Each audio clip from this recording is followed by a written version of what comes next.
जय श्री माता जी। जैसा कि मैंने आपको बताया कि अभी हम इसमें बताने के लिए बहुत कुछ है, लेकिन सबसे मुख्य जो है, पिछले वीडियो में मैंने आपको बताया पार्ट नंबर 2 में कि ये शक्ति कैसे जागरूक होती है और उसको अभी हमें जागरूक करना है। इसलिए कुछ चीजें मैं आपको बताऊंगा जो आपको करनी है, जिससे आप घर बैठे इस शक्ति को प्राप्त कर सकते हैं। और जैसे ही ये शक्ति आपकी जागरूक होती है, जैसे कि मैंने आपको बताया कि हमारे शरीर में जो जिसको मराठी में माकड़हाड़ कहते हैं, अंग्रेजी में सैक्रम बोन कहते हैं, यहाँ पर 3.5 कुंडल मारकर बैठी हुई हमारी शक्ति है, जिसे योग भाषा में कुंडलिनी शक्ति कहा गया है। ये शक्ति जब हमारी जागरूक होती है तो ये दोनों हाथों से और सर के तालु भाग से उसकी अनुभूति हमें मिलनी शुरू हो जाती है। और एक बात मैं आपको बता देना चाहता हूँ कि अक्सर ऐसा होता है कि जब भी कोई हमें कुछ बताता है या कोई प्रवचन देता है या कोई सत्संग करता है या कोई ऐसी बात बताता है, तो हम उसी को अपना गुरु मान बैठते हैं। तो मैं आपको ये सबसे पहले स्पष्ट कर देना चाहता हूँ कि मैं सिर्फ माध्यम हूँ इस चीज को बताने के लिए, सहयोग बताने के लिए। मैं एक सिर्फ माध्यम हूँ, मैं स्वयं का गुरु हूँ और आपको भी अपना स्वयं का गुरु बनना है। और वो स्वयं का गुरु हम कैसे बनते हैं? जब हमारी ये शक्ति जागरूक होती है तो सारी चीजें हमारी अंदर से घटित होनी शुरू हो जाती है। इसलिए हमें अपना स्वयं का गुरु बनना है। जब हमारा आत्मा साक्षात्कार होता है, आत्मा का परमात्मा से मिलन होता है, तो हम स्वयं के गुरु बनने के मार्ग पे चलना शुरू कर देते हैं। और जैसे जैसे इस शक्ति के द्वारा हमारा ध्यान बढ़ता चला जाता है, वैसे वैसे हम अपने स्वयं के गुरु बनने शुरू हो जाते हैं। तो आपको भी अपना स्वयं का गुरु बनना है। मैं सिर्फ आपको बताने के लिए एक माध्यम भर हूँ और कुछ भी नहीं। तो आइए मैं आपको ये बता रहा हूँ कि ये शक्ति कैसे जागरूक की जाए। सबसे पहले आप दोनों हाथ ऐसे रखें। उसके बाद 2-3 प्रार्थना करनी है, आप पहले देख लीजिएगा। और प्रार्थना आदि शक्ति श्री माता जी निर्मला देवी को करनी है, क्योंकि उन्हीं के प्रयास से, उन्हीं के आशीर्वाद से ये शक्ति तत्क्षण जागरूक होती है। जैसे कि रामदास स्वामी ने बताया था कि कोई अधिकारी हमारे सामने होना चाहिए और मांगने वाले की शुद्ध इच्छा होनी चाहिए। तो ये जो शक्ति है आदि शक्ति श्री माता जी की परम कृपा से तत्क्षण में जागरूक होती है। हमें शुद्ध इच्छा से प्रार्थना करनी है। वो प्रार्थना क्या करनी है, ये मैं आपको बताने का प्रयास कर रहा हूँ। आप देखिएगा, सबसे पहले अपना जो दाहिना हाथ है, अपना दाहिना हाथ अपने हृदय पे रखना है और यहाँ पर सिर्फ 12 बार कहना है कि मैं शुद्ध आत्मा हूँ। ऐसा 12 बार कहना है कि मैं केवल शुद्ध आत्मा हूँ। मैं मन नहीं हूँ, ना बुद्धि हूँ, ना कोई विचार हूँ, मैं केवल शुद्ध आत्मा हूँ। 12 बार ये कहना है। गिनती अगर गलत भी हो जाए तो कोई बात नहीं, प्रयास करना है 12 बार कि मैं केवल शुद्ध आत्मा हूँ। मैं आत्मा हूँ, मैं आत्मा हूँ, मैं आत्मा हूँ। मैं मन नहीं, बुद्धि नहीं, विचार नहीं, कुछ भी नहीं, मैं केवल शुद्ध आत्मा हूँ। मैं केवल शुद्ध आत्मा हूँ। मैं केवल शुद्ध आत्मा हूँ। ऐसा 12 बार आपको कहना है। इसके बाद अपना जो दाहिना हाथ है अपने मस्तक पे रखना है और यहाँ पर कहना है, ये सारी चीजें श्री माता जी से कहनी है आपको कि श्री माता जी, मैंने सबको माफ कर दिया है। गर्दन को तनिक झुकाना है थोड़ा सा, क्योंकि हम मांग रहे हैं। श्री माता से कहना है, श्री माता जी मैंने सबको माफ कर दिया है। 3 बार ये बातें कहनी है, मैंने सबको माफ कर दिया है।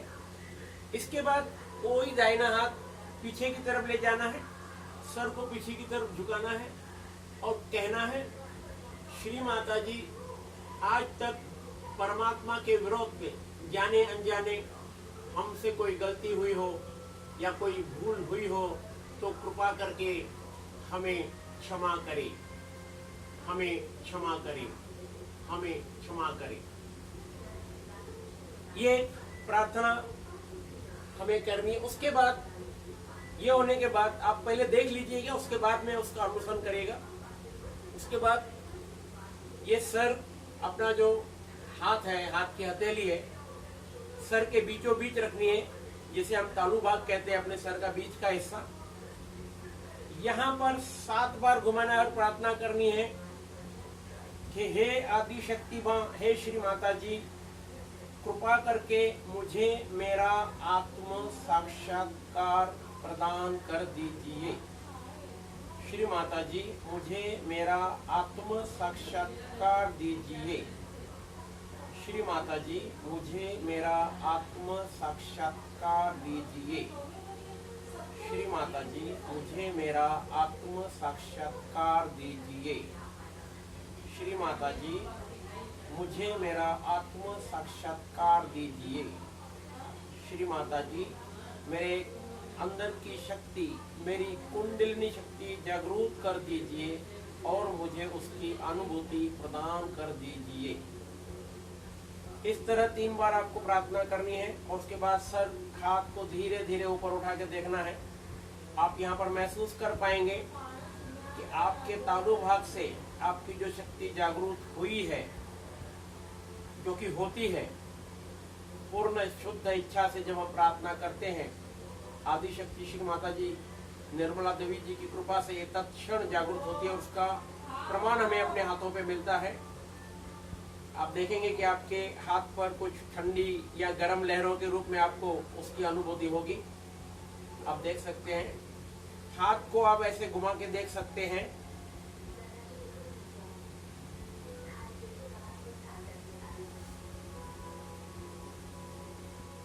उसके बाद दाहिना हाथ सामने लेना है और बाएं हाथ से चेक करना है। हाथ को आगे पीछे घुमा के देख सकते हैं आप। जो भी अनुभूति आपको मिले उसको आप एक्सेप्ट कीजिए अपने अंदर। जो भी आपको, हाथ को स्थिर करिए 2 या 3 इंच ऊपर, थोड़ा सा और ऊपर भी ले जा सकते हैं। यहाँ पर आपको जो भी महसूस हो रहा है उसको महसूस करना है, वो चाहे ठंडी या गर्म हो। जब हमारी शक्ति जागरूक होती है हवा के रूप में, ये हमारे अंदर से, हमारे माकड़हार से ऊपर उठती हुई तालु भाग से बाहर निकलती है हवा के रूप में, जिसे योग भाषा में चैतन्य लहरी कहा गया है। यह आपको यहाँ पर अपने हाथ पर महसूस होगी।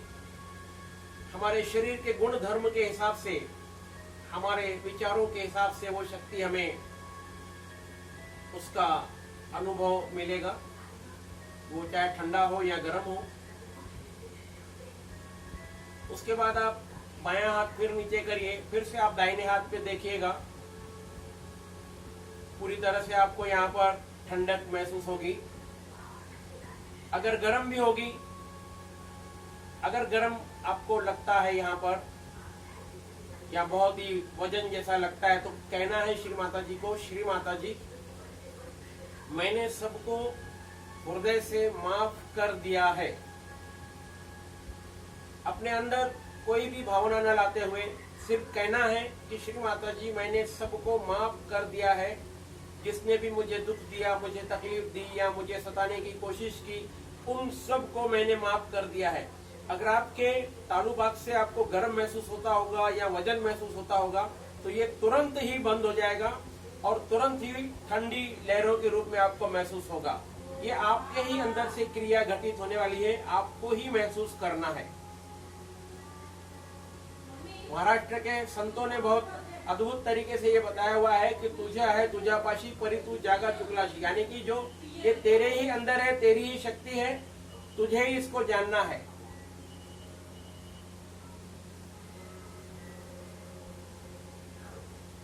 उसके बाद दाहिना हाथ फिर लेना है, फिर से बाएं हाथ से चेक करना है। अगर आपको यहाँ पर गर्म लग रहा है या वजन जैसा लग रहा है, तो फिर एक प्रार्थना करनी है, श्री माता जी, मैं बिल्कुल निर्दोष हूँ। कभी कभी हम अपने आप को बहुत ज्यादा दोषी मानने लगते हैं, बहुत दोषी समझने लगते हैं, तो ऐसा कोई भी विचार मन में नहीं लाना है। अगर हम दोषी होते तो हमारे जीवन में ये योग आता ही नहीं।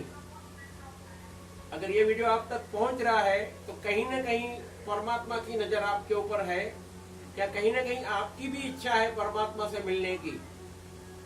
अगर ये योग घटित हो रहा है, इसका मतलब ये है कि हम पूरी तरह से निर्दोष है। परमात्मा जानता है कि मानव है तो गलतियां होगी ही, परंतु वो सदैव हमें क्षमा करने को तत्पर रहते हैं और हमेशा क्षमा करते आए हैं।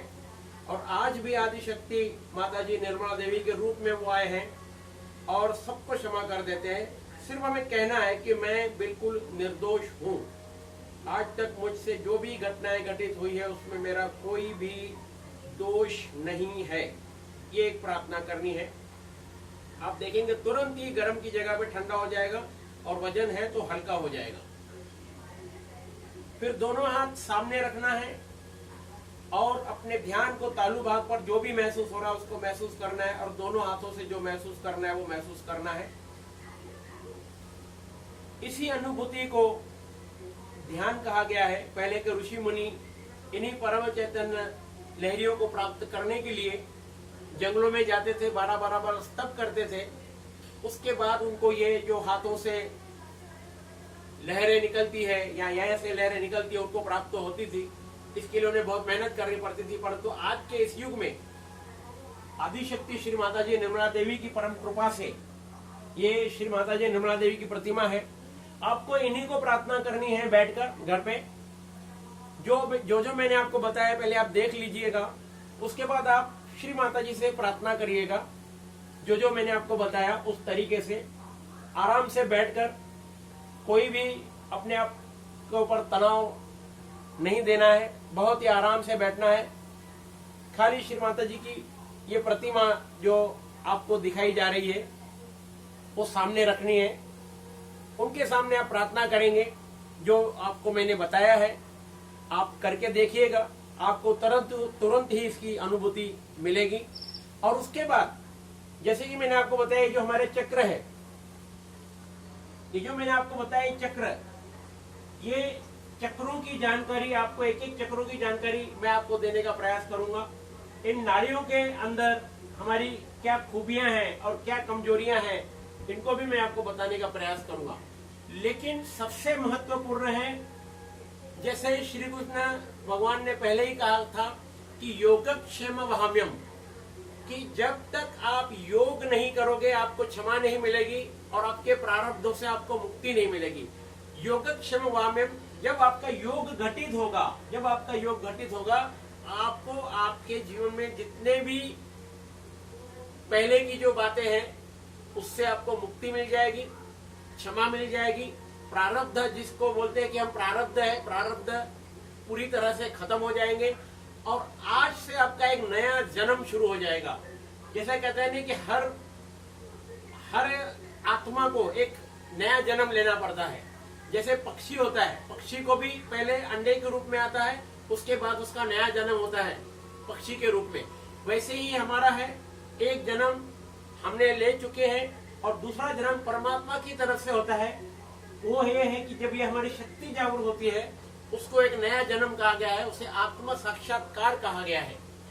ये कुंडली शक्ति जब जागृत होती है तब उसे आत्म साक्षात्कार यानी आत्मा का परमात्मा से मिलन इसको कहा गया है। तो मैं आप लोगों से विनती करता हूँ, आप घर बैठे जो आपको मैंने बताया श्री माता जी को प्रार्थना करें और उसकी क्या अनुभूति आपको होती है। मैं आपको जो वीडियो भेज रहा हूँ उसमें मैं अपना व्हाट्सएप नंबर भी भेज रहा हूँ, उसमें आप अपनी अनुभूतियां बताएं। अगर आपके कोई प्रश्न है इसके विषय में, अगर आपका ध्यान नहीं लग रहा है या आपको अनुभूति नहीं हो रही है तो उसके आगे धीरे धीरे करके एक एक जानकारी आपको इस वीडियो के माध्यम से देने का प्रयास हम कर रहे हैं और करते रहेंगे। इसमें आपको कोई पैसा नहीं देना है, घर में बैठ के करना है, कोई आपको बाहर नहीं जाना है, कहीं आपको जंगलों में नहीं जाना है, कहीं आपको कोई भी चीज छोड़नी नहीं है।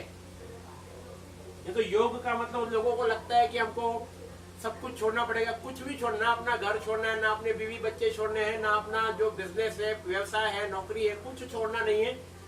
इसको खाली आपको समय देना है, 10 मिनट सुबह और 10 मिनट शाम को। इतना समय आपने दे दिया तो आप पाओगे कि आपके जीवन में अद्भुत तरीके से बदलाव आ रहा है और वो बदलाव आप स्वयं महसूस करेंगे।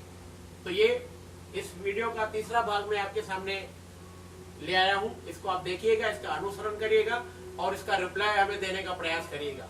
जय श्री माता जी।